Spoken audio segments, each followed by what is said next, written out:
dear traveler. Make yourself comfortable and let your eyes gently close. In this quiet moment, I invite you to join me on a journey, one that spans the edges of the world and the depths of legend. Together, we will wander across golden deserts and starlit skies, following the footsteps of a wise and gentle king from a time long ago. This is a tale of Dhul-Qarnayn, the two-horned king, and it is told just for you in a soft, soothing whisper. As you listen, feel free to let each word wash over you like a calm breeze.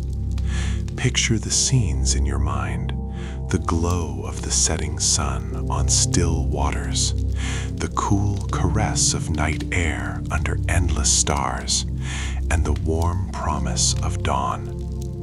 Our story will unfold slowly, peacefully, and with care. Every challenge met on this journey will resolve into gentle peace. Every step will carry us further into tranquility. And by the end, may you drift off into a sweet and restful sleep. Long ago, in an age when the world was young and filled with wonder, there lived a great traveler king named Dhul-Qarnayn. Dhul-Qarnayn was known far and wide as the two-horned one, for he wore a crown with two graceful horns that glinted in the sunlight. Some say these horns were a symbol of his reach to the east and west. Others say they were a gift from a mystical ram he befriended. But what everyone knew for certain was that he was a kind and wise soul, blessed with a calm strength and a compassionate heart. Our gentle king could have stayed in his own land to rule in comfort, but instead he felt the call of the open road and the whisper of distant lands. He believed that his purpose was not just to sit upon a throne, but to journey across the earth and offer help wherever he was needed. And so, one quiet morning, he set out on his grand adventure. He rode a loyal horse with a coat as black as night and eyes warm and brown, a steed that carried him faithfully without fear or fatigue. A small band of trusted companions traveled with him, but often it felt as if it was just the king, his horse, and the wide world around them. Imagine yourself riding along with Dhul-Qarnayn now. The two of you travel westward toward the land where each day the sun slips beneath the horizon. The journey west is long and serene. By day, you pass through rolling hills covered in golden grass that sways gently in the breeze. Wildflowers dot the meadows, their bright faces turning toward the sun. You hear the soft clatter of horses' hooves on the earth and the distant song of a lark overhead. By night, you make camp under the vast sky. There is a crackling fire to keep you warm, and the stars above are so many and so bright that they spill across the heavens like milk. Dhul-Qarnayn points out the constellations to you as you both recline on soft blankets. He tells you the stars are old friends that have guided him on many a journey. His voice is low and reassuring, and as he speaks, it's as if the stars themselves pause to listen. Day after day, you travel west. The air grows warmer and heavy with the scent of the sea, even before you catch sight of the water. You know you are nearing the edge of the Western world. One evening, as the sun begins to set, you and Dhul-Qarnayn crest a gentle hill, and there it is, the Western Sea. It stretches out before you, calm and endless, touched by the orange glow of the sunset. The sun itself hangs low, a great golden disk that paints the sky in hues of amber, rose, and lavender. Low clouds near the horizon blaze with soft fire, and their reflection turns the sea into a shimmering mirror of the sky. Riding closer, you find a tranquil beach of fine, dark sand. The sand is warm between your toes as you walk alongside our king, leading the horse to the water's edge. And at that edge, a discovery awaits, a quiet lagoon where a freshwater spring meets the sea. The water of the spring is dark and still, tinted a deep emerald by the rich earth, a muddy spring at the place where the sun is sinking. The sun's reflection in this clear yet shadowed water makes it look as though the sun is gently bathing in the spring itself. You watch in wonder as just for a moment it appears the sun nestles into that pool of water at the world's end, setting the water aglow with soft light. Beside this spring stands a small village, home to people who gaze at the sunset every evening with reverence and hope. As Dhul-Qarnayn approaches, the villagers welcome him and you with cautious smiles. They have heard of a wise traveler in distant tales, but never did they imagine he would grace their far-off home. The villagers here have kind faces, weathered by sun and salt, with eyes that shine with both curiosity and a little worry. Our king and you soon learn why the villagers seem concerned. In this village by the Western Sea, all was not well before your arrival. There had been a few among them who had given in to selfishness and anger, disturbing the peace of this gentle place. Some strong folk had taken more than their share of the village's catch of fish and fresh water, leaving others hungry and thirsty. A few others held on to old grudges that made the air tense, even under those beautiful sunsets. Dhul-Qarnayn listens to their stories with patient, understanding eyes. He speaks to the villagers in a calm, steady voice that carries over the hush of waves. He reminds them that kindness is the greatest treasure one can share.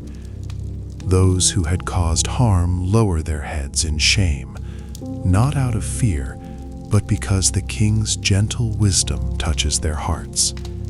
He does not scold harshly or punish with cruelty. Instead, he guides them firmly but kindly, showing them a better way. He helps them see that by sharing the bounty of the sea and the spring, life will be richer for everyone. His words are like a balm on old wounds, and you can see the tension in the villagers' faces slowly melt away.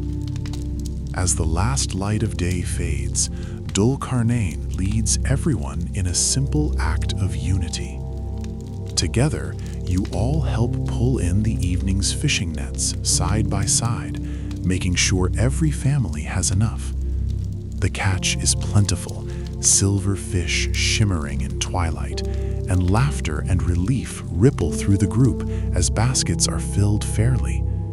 Some villagers gather driftwood, and soon a small bonfire crackles to life on the beach, its flames dancing and warm. Under the gentle guidance of our traveler king, those who quarreled now work shoulder to shoulder, passing baskets and sharing smiles. When the work is done, the villagers invite you and Dhul-Qarnayn to join their evening meal. Everyone sits in a circle on the cool sand. They roast fish on the fire and break bread together. The taste is simple and good, fresh, smoky, nourishing. As you eat, You listen to the sound of waves lapping softly against the shore. Above, the first stars appear, twinkling in the purple dusk. A young child brings out a flute and begins to play a tender, lilting melody. The music floats through the night air like a gentle breeze, weaving with the hush of the waves. The tension that once hung over the village has vanished, replaced by a warm sense of togetherness and peace. You glance at Dhul-Qarnayn. In the firelight, his face is calm and content. His eyes reflect the dancing flames as he watches the villagers with a quiet smile. He looks every bit a king, yet also a humble traveler in that moment, dressed not in fine silk or gold, but in a simple wanderer's cloak, still dusty from the road.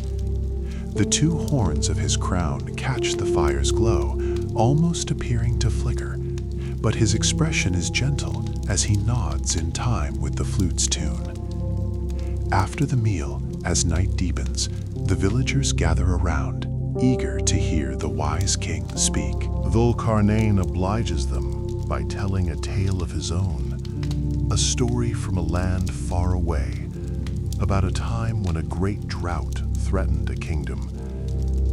In that story, a kind traveler helped strangers find water by listening to the wisdom of the wind.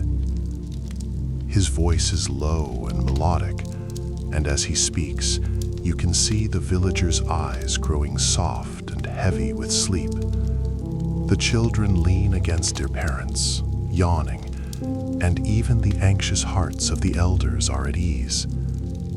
The story ends with rain returning to the thirsty land, just as peace has returned to this village. One by one, the villagers drift off to their homes, offering thanks and gentle goodnights.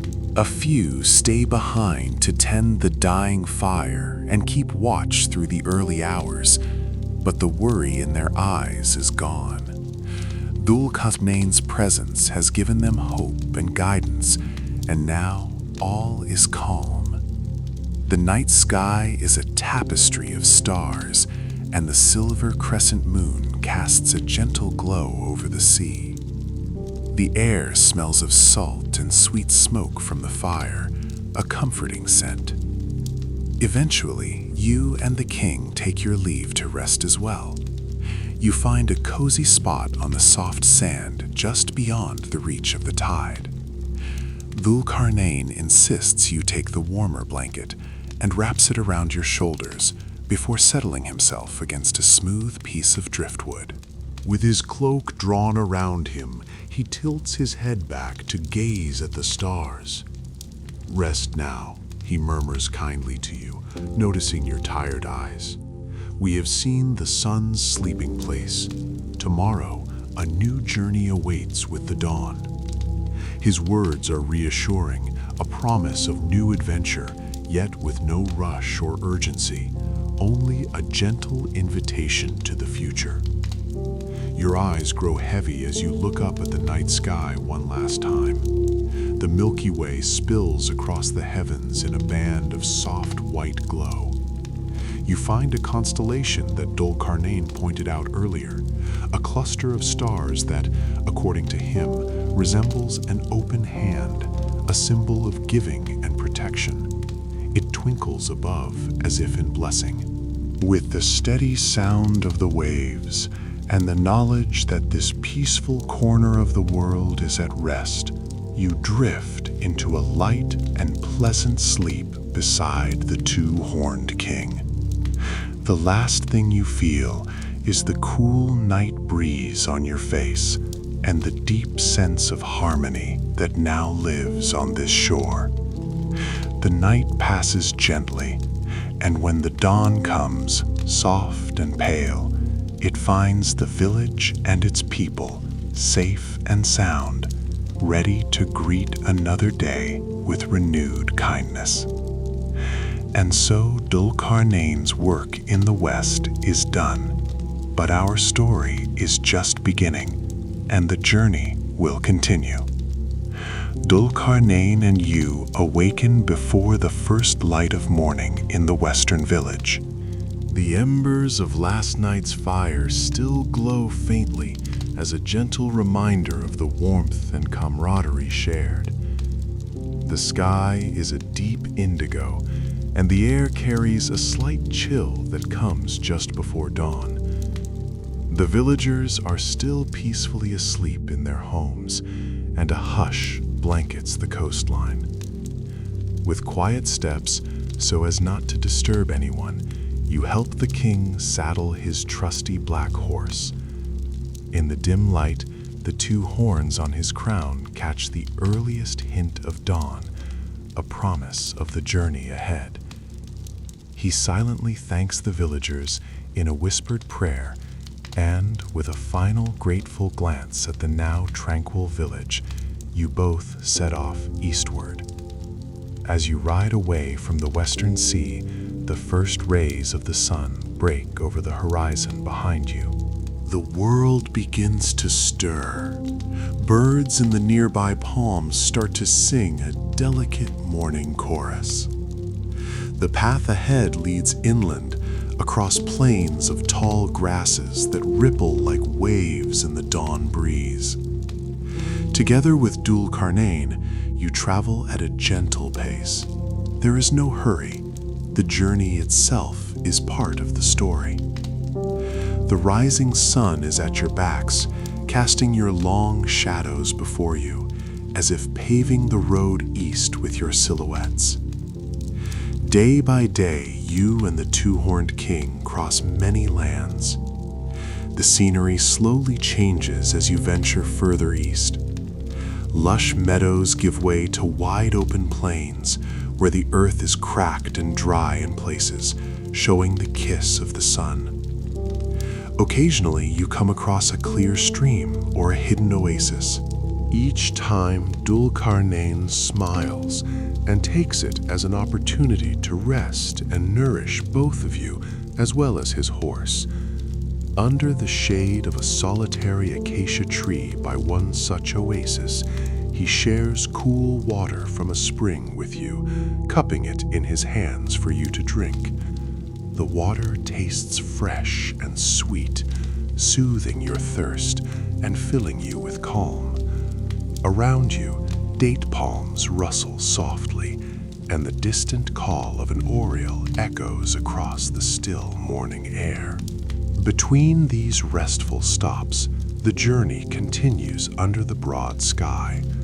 At midday, the sun grows strong. Heat shimmers over the ground in gentle waves, and you feel grateful for the light linen cloak that Dhul-Qarnayn gifted you to cover your head and shoulders. The two of you often choose those hours to pause and find refuge in whatever shade you can, the shadow of a boulder or a cluster of trees. During one such rest, as you recline against a smooth rock, the king shares quiet stories from his past travels. In a soft voice, he tells you of mountain valleys where he saw snow in midsummer, and of nights in distant deserts where the dunes sang as the wind passed over them. His tales are full of wonder, yet told in such a gentle way that they lull you into a serene half-dream where you can almost see the snow-capped peaks and hear the musical dunes yourself. By late afternoon each day, you resume the journey, revitalized. Sometimes, as evening approaches, you pass small villages or solitary farmhouses. Whenever you meet people on the road, Dhul-Qarnayn greets them with kindness. Many recognize him from word that has traveled faster than his own horse, stories of a noble wanderer king bringing peace and aid. They offer a place to stay or a share of their supper. Dhul-Qarnayn never imposes, but when hospitality is freely offered, he graciously accepts for the both of you. These encounters add small, comforting threads to your journey. A night spent under the clay roof of a farmer's home, listening to the distant hoot of owls. An evening in a village square, sharing a simple stew and bread while children gather around to hear about lands beyond the horizon. Everywhere he goes, the king's gentle presence inspires trust and warmth. As the days pass and you travel ever further east, you notice the daylight grows a little longer and the dawn's a bit earlier. Eventually, you come upon a land unlike any you've seen before. It is a vast, open country, stretching flat as far as the eye can see. There are no mountains here, no tall forests, only low, rolling mounds of earth and wide plains with scrubby grass that barely reaches your ankles. It feels as if you have arrived at the very edge of the world, where the sky itself meets the land without any barrier. Overhead, the heavens are huge and open, a breathtaking dome of pale blue by day and a riot of stars by night. The people here live in small clusters of huts made from sun-baked clay and woven reeds. They are a humble folk, in tune with the rhythm of the sun, because it rules their days completely. When you first arrive, a soft twilight is settling, and they greet you and Dhul-Qarnayn with gentle curiosity. Their skin is bronzed by lifelong sun, and they wear light cloth wrapped loosely around their bodies. Many have scarves or veils draped over their heads, a practical guard against the sun that blazes fiercely each day. They invite you to rest in their settlement, offering cool water stored in clay pots and handfuls of dried dates and figs to ease your hunger. As you and our king soon learn, life here is challenging in its simplicity. With no mountains or dense forests to break the light, the sun's rays pour down without mercy from dawn until dusk. Each morning, as the sun rises, its light falls directly upon their homes.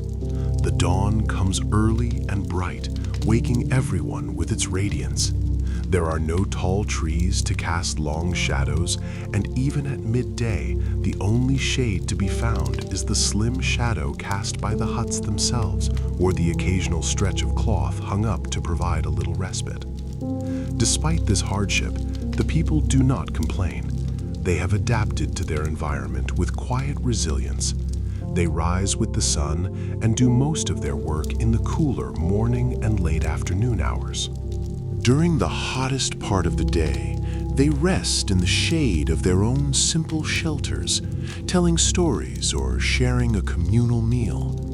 When Dhul-Qarnayn arrives among them, they treat him not as a stranger, but almost as one of their own, a testament to his gentle aura that crosses all languages and cultures. Though their dialect is different, and they speak only a few words of the king's tongue, smiles and gestures speak volumes, and soon understanding flows easily. For a short while, it seems these people have everything under control, despite the harsh sun. But Dhul-Qarnayn's keen eyes soon notice a struggle they have not voiced. One afternoon, while helping them draw water from a deep well, he learns that the water is scarce, and the well is drying earlier each year under the relentless sun. The fields where they try to grow a few crops are often parched, yielding meager harvests. They survive on dates from their hardy palms and what little they can coax from the earth, but each year they fear the sun will grow hotter and the water scarcer. Seeing their silent hardship, Dhul-Qarnayn offers his help. He gathers the elders and anyone willing to work, and together you all discuss gentle solutions beneath the shade of a large canvas awning. The king's voice is thoughtful and kind as he asks questions and listens. He learns that just a day's journey to the north, there lies a river that flows from distant hills. Its waters never run dry, but it lies beyond their reach across a stretch of unforgiving salt flats. The people have no means to bring that water here. They speak of an abandoned canal built by their ancestors long ago that once connected the river to this plain. but it has fallen to ruin and been swallowed by sand. Under the golden light of late afternoon, Dhul-Qarnayn decides that together you all will restore this ancient canal. The community responds with quiet enthusiasm. They lead you and the king to the site where a faint depression in the earth marks where water once flowed. The task is not small. It will require many hands and many days. But the two-horned king does not shy away. He rolls up his sleeves, and with a reassuring nod to you, he starts the work alongside the villagers. Over the next week, a beautiful routine forms. In the cool dawns, you wake to the sound of soft singing as the villagers greet the sun, and then everyone gathers at the old canal path. With shovels fashioned from wood and hardy reeds, you dig gently into the earth, uncovering old stones that once lined the channel. Dhul-Qarnayn works with a calm, steady rhythm, and others follow his lead. By mid-morning, as the sun climbs, you all take a break to sip water and rest. The king encourages everyone to work slowly and not overexert in the heat. There is no rush, he assures them. The river has flowed for ages and will welcome them when the time is right. In the hottest hours, work pauses entirely. People retreat to their huts or gather under the communal awning, where cool, wet cloths and breezes provide relief. You often sit with Dhul-Qarnayn in these hours, listening to the quiet of the afternoon. Sometimes he hums an old melody, perhaps a lullaby from his homeland, or a prayer. It's hard to tell, but the tune is soothing and as old as the hills. You notice that even while resting, his eyes often drift toward the distance, as if he's envisioning the canal complete, water flowing freely to these people who thirst for it. By late afternoon, when the shadows grow a bit longer, work resumes. The villagers bring out jars of a refreshing drink made from fermented camel milk mixed with honey and herbs to energize the workers as the day cools. With renewed spirit, the digging continues. Each day, more of the canal is cleared, and quiet excitement builds among the folk. Children play by bringing small palm leaf boats and setting them in any puddle they find, pretending the water has already come. Dhul-Qarnayn laughs softly when he sees this, and even carves a tiny wooden boat one evening to give to the children, promising that one day they will sail it on the canal's waters. Finally, after many days of patient labor, as the sun is rising on a particularly clear morning, the task is done. The canal bed is open all the way to the distant river. On that morning, Dhul-Qarnayn, you and a few strong villagers journey north to the river's edge to open the way. They remove a natural earthen dam that had been holding the river back from the canal. At first, only a trickle of water flows into the dug path. Everyone watches in hushed anticipation as that trickle becomes a stream, and the stream becomes a steady flow of crystal clear water moving southward toward the village. Word spreads quickly, and by midday the entire village gathers along the canal's route. A cheer goes up as they see water glistening in the distance, approaching like a shimmering ribbon. You walk alongside Dhul-Qarnayn at the front of this small procession, following the water's slow journey. It is cool to the touch when you reach down and let it run over your fingers, fresh and alive. The children run ahead, laughing, splashing their feet in the shallow new stream. Older folks watch with tears in their eyes, memories of long ago days when their ancestors had water here coming back to them. The water reaches the village at last and continues past, spreading into the dry fields that eagerly soak it up. People rush to guide the flow with small channels, directing it to their thirsty date palms. homes and the plots where they grow grain. There is joy, but it's a gentle joy. No wild celebrations, just deep relief and gratitude.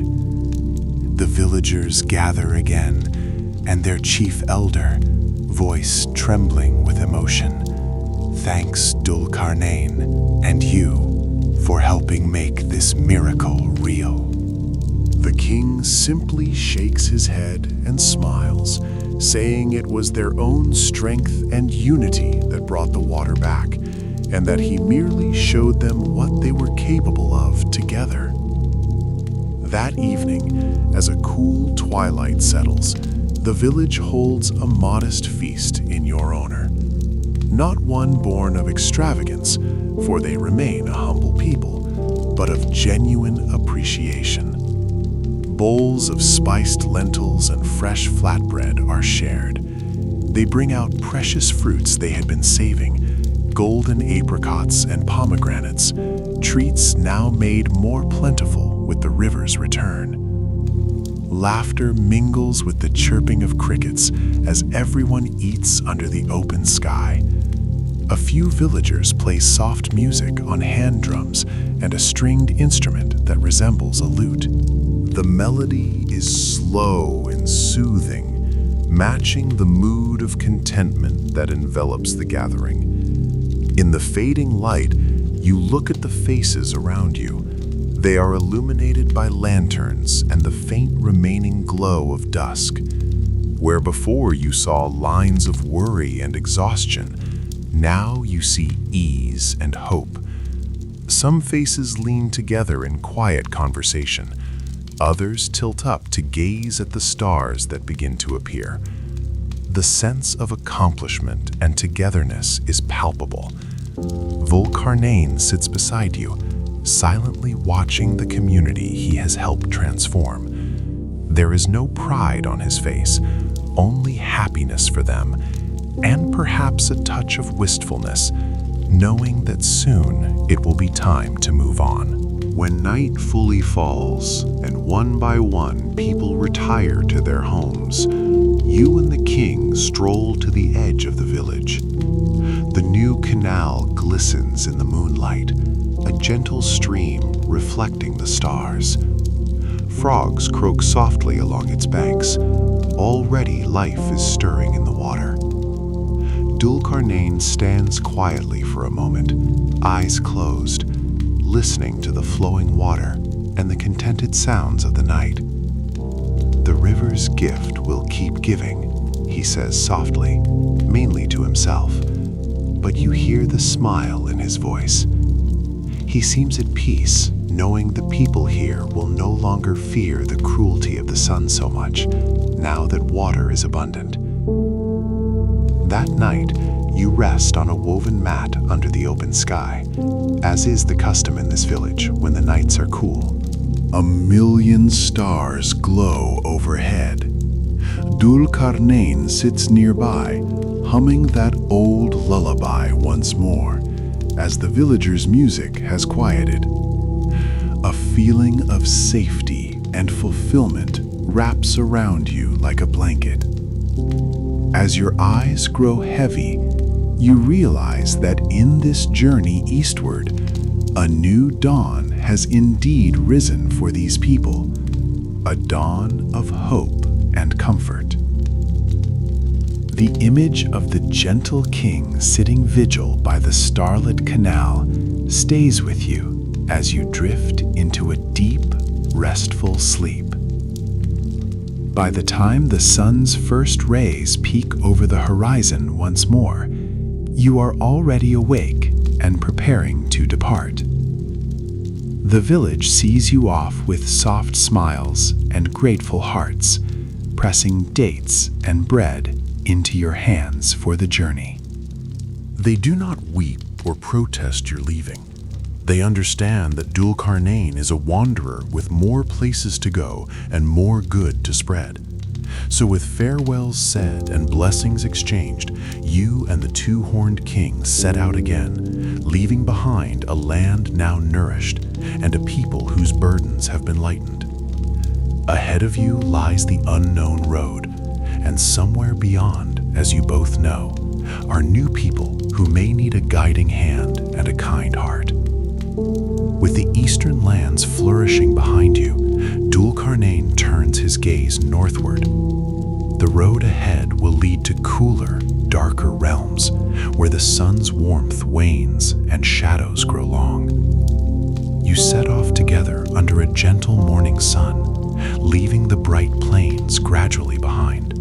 The journey north is different from those before. Each day the air grows crisper and the winds carry a new bite.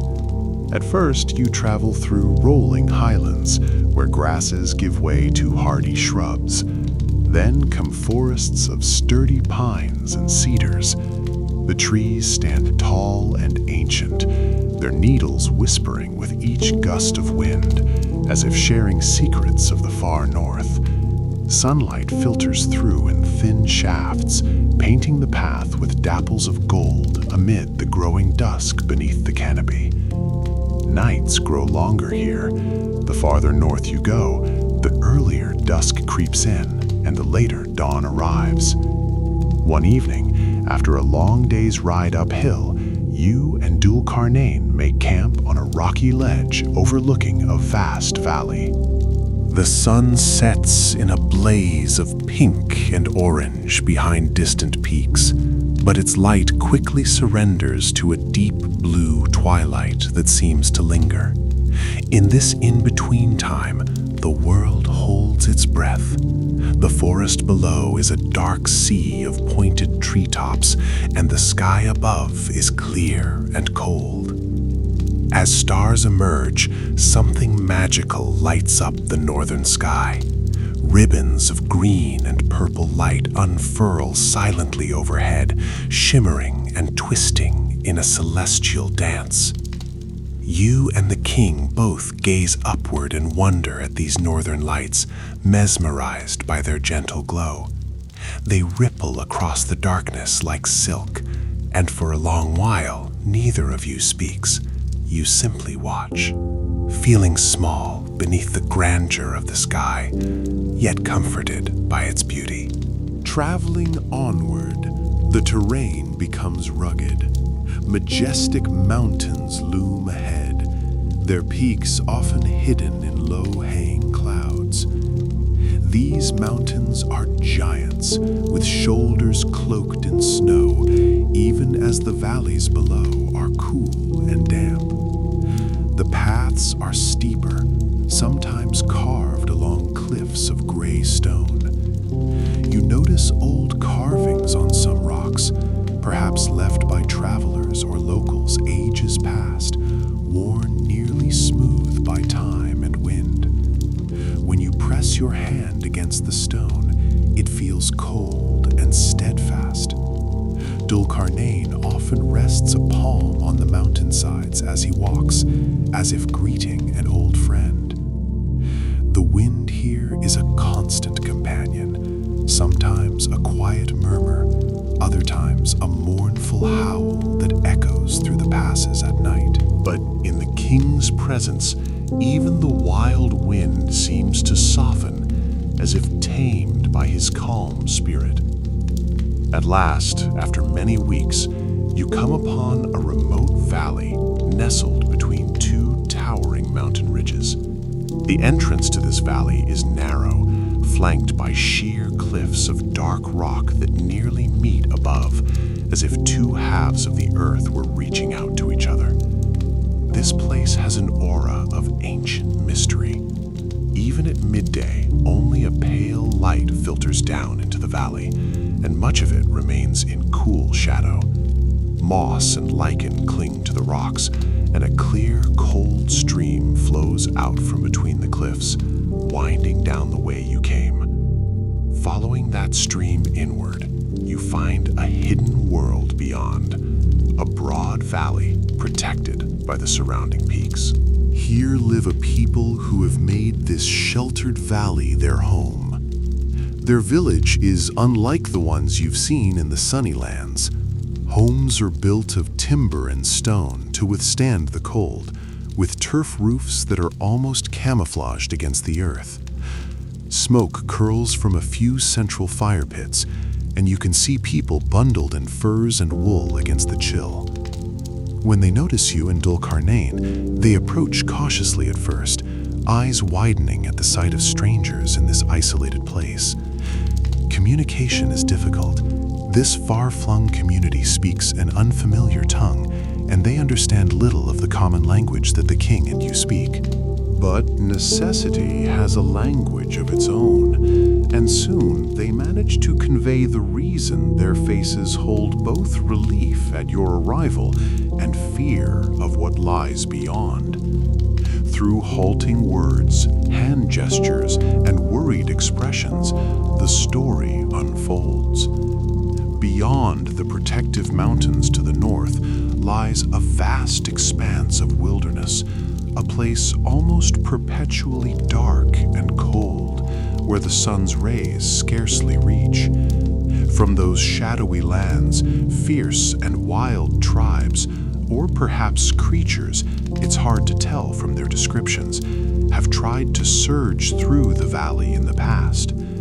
They are described as chaotic beings, bringers of destruction, who spoil the land wherever they go. The villagers call them by a name you do not recognize, but the fear in their voices as they speak of them is clear.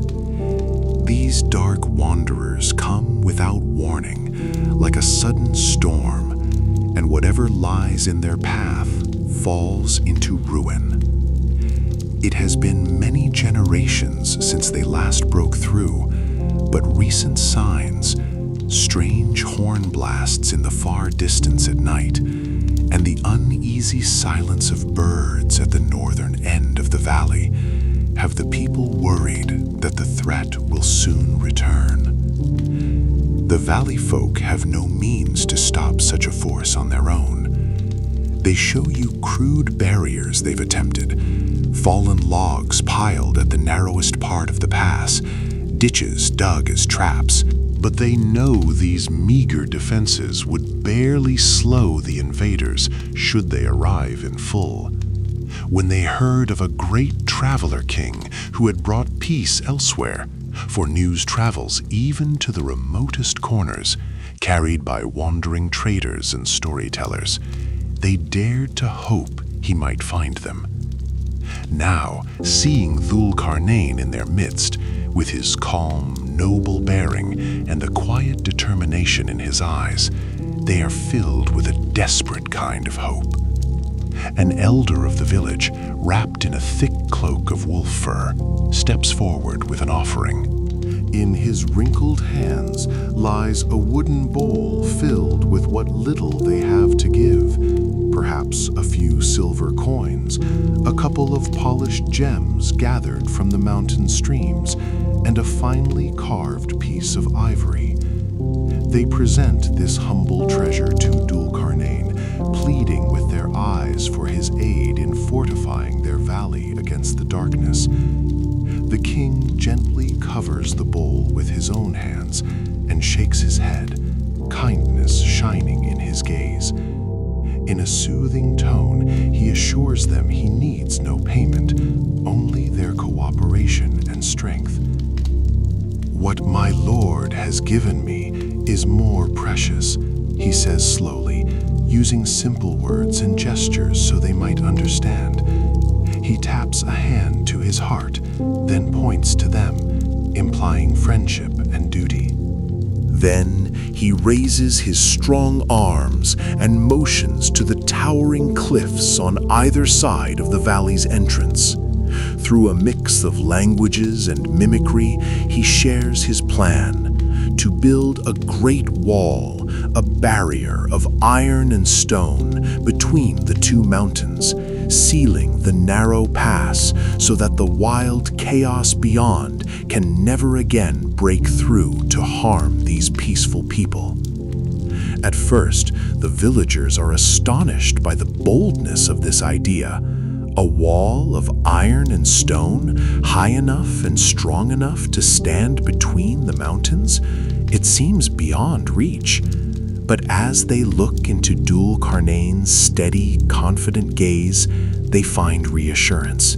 He speaks again, asking for their help, not in coin or treasure, but in labor and unity. One by one, the villagers nod, some hesitantly, others firmly.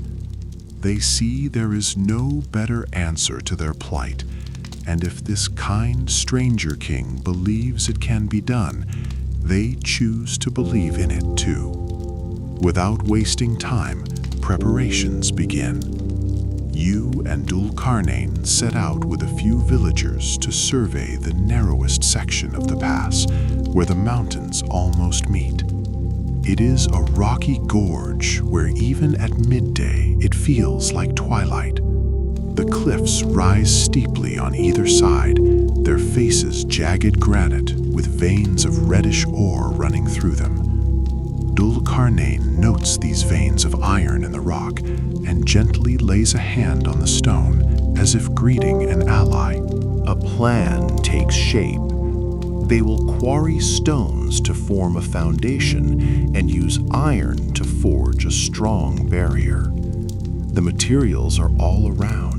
The mountains themselves seem to want to lend their bones and blood, stone and ore, to protect the valley. The villagers lead you to a place where an old cave opens into the mountainside. Inside, by torchlight, you find what was once used as a mine. There are still iron ores strewn about, and timbers from a support frame, long fallen to decay. Dhul-Qarnayn's eyes shine at this discovery. It is as if fate had prepared the way. With renewed energy, everyone emerges and starts organizing the work. Wood is gathered from the forest to stoke great fires. Blacksmiths among the people prepare their forges, astonished at the thought of working on such a scale. Many villagers who have never done more than mend a fence or repair a roof volunteer to carry stones and fuel, eager to do their part. Their fear is now channeled into determination, guided by the king's unwavering calm. Over the next days, the valley echoes with new sounds. The ring of hammers on metal begins to mix with the natural chorus of wind and water. By the stream that flows out of the pass, Dhul-Qarnayn helps the people set up a makeshift foundry. Stones are arranged in a circle to create a sturdy furnace, and clay from the riverbank is used to seal its sides. Timber is stacked high and lit, the flames licking the air as they grow. Soon, the furnace roars with a brilliant orange glow, and smoke rises in a steady column toward the sky. It is a comforting sight in this dim valley, a beacon of effort and hope. Around the furnace, villagers work with diligence and surprising harmony. Some heat and smelt the iron ore, others chisel stones to flat surfaces for building, and many more haul materials to and fro. Through it all, Dhul-Qarnayn moves among them, offering guidance, lending a hand where a heavy beam needs lifting, or simply giving an encouraging smile. During one crisp evening, as the first layer of the wall begins to take shape from the chiseled stones, a chill wind picks up, blowing down from the northern gap. The breeze carries a distant, haunting wail, perhaps just the wind itself through far-off crags, or perhaps a reminder of the restless spirits beyond. Some workers pause and glance nervously toward the darkness at the far end of the pass. At that moment, Dhul-Qarnayn steps onto the newly laid stones of the wall, standing tall. In the firelight, he raises one hand as if in a gesture of blessing or command. He recites a prayer or poem, you're not sure which, as it's in a language unfamiliar to you, in a clear but gentle voice. The words have a musical cadence, and the very sound seems to calm the wind. The wailing dies down to a mere whisper, and the workers, heartened, cheer softly. You feel a warm pride and security, knowing that this wise king protects not just through labor and leadership, but through the strength of his spirit. By the light of forge fires and torches, work continues diligently even after the sun has set each day. It's as if the valley has two suns, one in the sky during the short daylight, and the other the glowing furnace that illuminates the night. Sparks fly like tiny stars whenever molten metal is poured or hammered, their brief glow illuminating faces filled not with fear now, but with focus and hope. You help where you can, bringing water to the smiths, gathering brushwood for the fires, or soothing the tired with gentle words you have learned from Dhul-Qarnayn. Day by day, layer by layer, the wall grows. Large stones form the base, fitted snugly between the rocky slopes on either side. Above this foundation, crude but solid blocks and plates of iron are forged. The process is fascinating to watch. Chunks of iron ore are heated until they glow white-hot, then hammered into shape. These glowing pieces are lifted with tongs and fitted into the structure. Then, as they cool and darken, more are added. Dhul-Qarnayn is at the heart of it all, coordinating the efforts like a patient conductor guiding a grand but gentle symphony. And so, in this valley at the edge of the dark world, time seems to slow into a steady rhythm of work and rest, hope and resolve. Though the sun might barely arc above the mountains, there is a warmth growing among the people, a light of determination that outshines the scant daylight. With each passing sunrise, the gap between the mountains fills a little more with the fruits of their labor, and the sense of safety grows. And then, in a quiet hour one afternoon, the work is done. The wall stands complete, tall and unbroken between the cliffs. To finish it, Dhul-Qarnayn has the smiths heat cauldrons of copper until the metal flows like liquid sunset. With careful hands, they pour the molten copper into the seams of the iron and over the rough-hewn edges of the stones. The copper runs in glowing rivulets, then cools to a hardened glaze that binds everything together. When it sets, the wall gleams with streaks of reddish gold against the dark iron, a last gift from the fires that forged it, and a beautiful armor for the barrier. The people step back and marvel at what they have built with the guidance of the two-horned king. The barrier looks as if it has risen from the earth itself, as natural and immovable as the mountains on either side. Some villagers place their ears to the iron, listening to the silence from beyond. Others gently touch its surface, still warm from the final pour of copper. They feel safe, perhaps truly safe for the first time in their lives. A collective sigh of relief whispers through the gathered crowd. There are tears, tears of joy, of release from a long fear, and tears of gratitude toward the noble traveler who made this possible. Dhul-Qarnayn himself does not boast or seek credit. Instead, he thanks the villagers for their hard work and faith.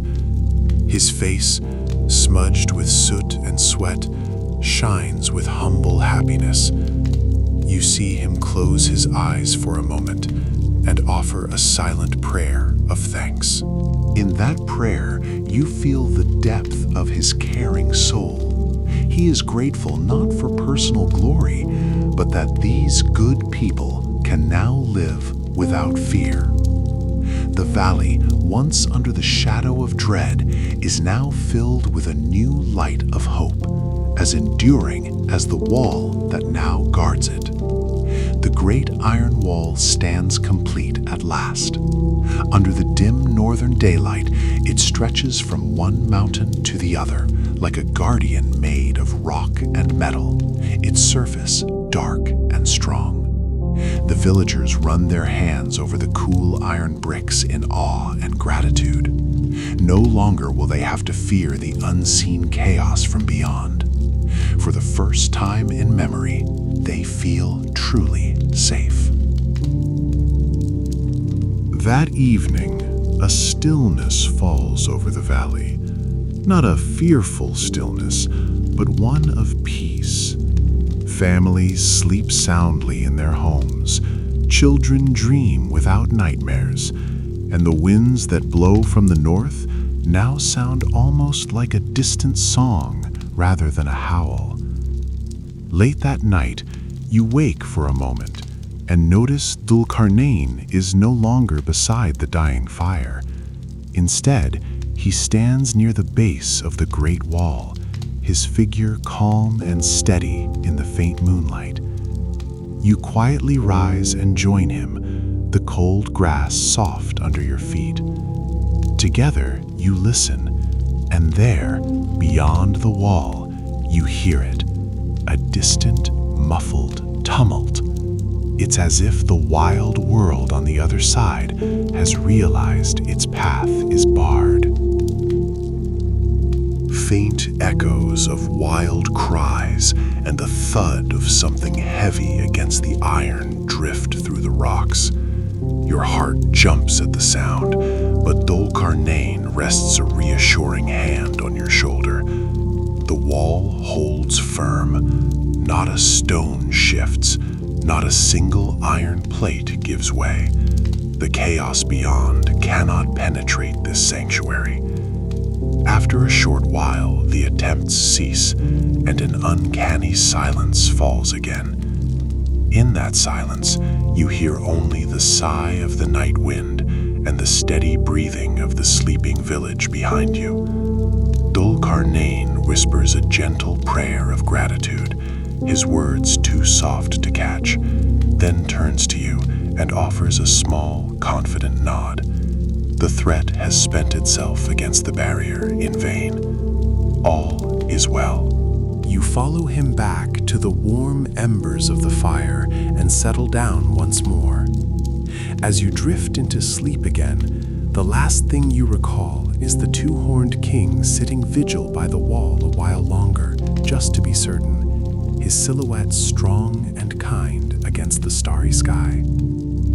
Knowing that he watches over this valley even in the darkest hours fills you with profound peace.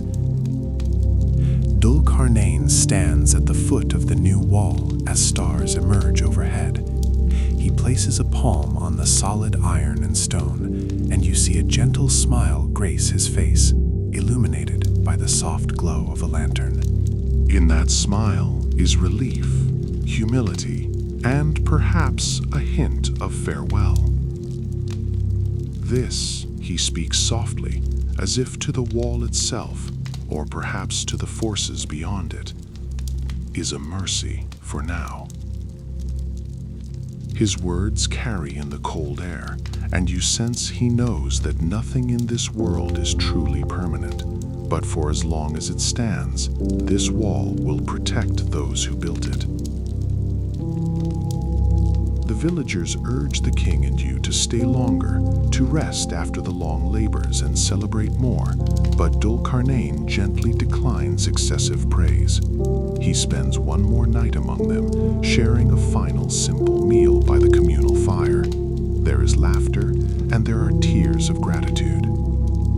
The people present small gifts, a woven blanket for you, to keep you warm on your travels, and for Dhul-Qarnayn, a pendant carved from local stone, depicting two mountain peaks joined, a token of how he joined their community with safety. The king accepts these tokens graciously, but you can tell his heart is already on the next path. Before the first light of the next dawn, While the village still slumbers in the blue pre-dawn hush, you and Dhul-Qarnayn prepare to take your leave. Quietly, you saddle the faithful black horse.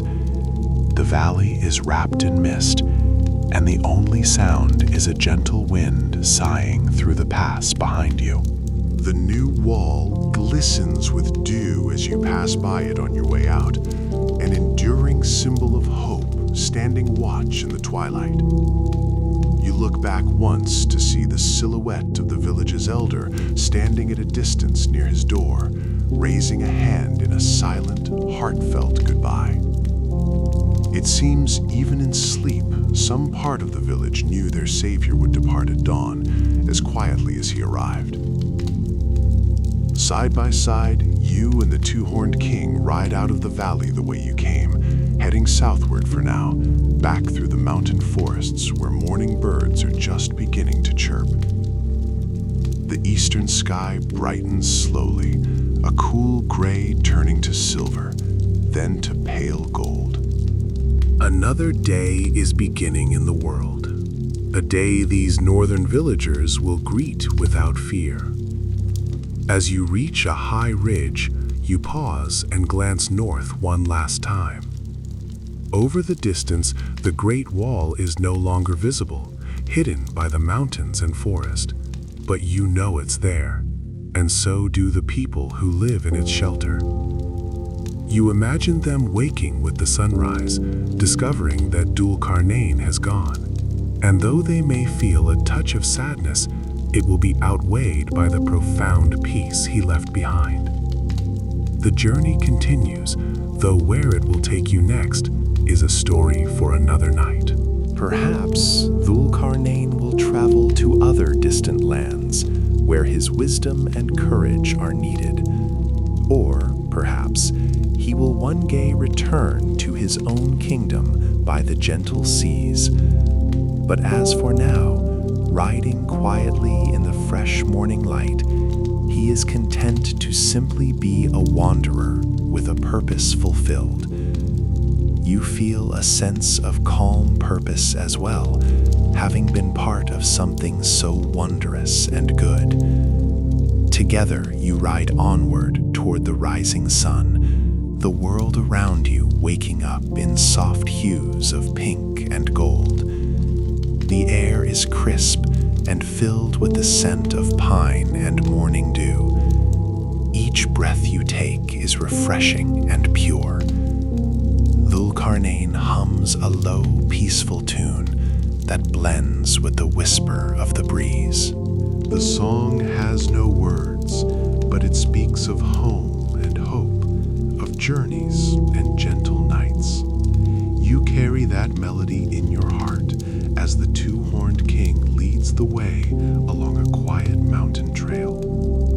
In time, the figure of Dhul-Qarnayn and his loyal companion, you, will pass into legend, remembered in tales told by firesides and in the stars' subtle shimmer.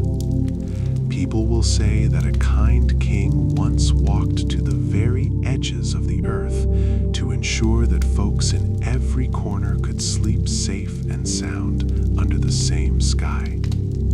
And as you close your eyes now and let the last notes of this story settle around you, you too are safe, warm, and at peace. The journey of the two-horned king ends in quiet grace, leaving the world gentler than before. And now, dear traveler, it is time to rest. May your dreams be filled with the same comfort and wonder that accompanied us on this path. Know that just like the humble villagers behind the Great Wall, or the desert folk by their flowing canal, or the seaside community under the twilight sky, you are watched over by the spirit of peace and kindness. Tonight, as the tale comes to a close, you find yourself drifting into a deep and restful sleep, with a heart that is light and comforted. Sleep well.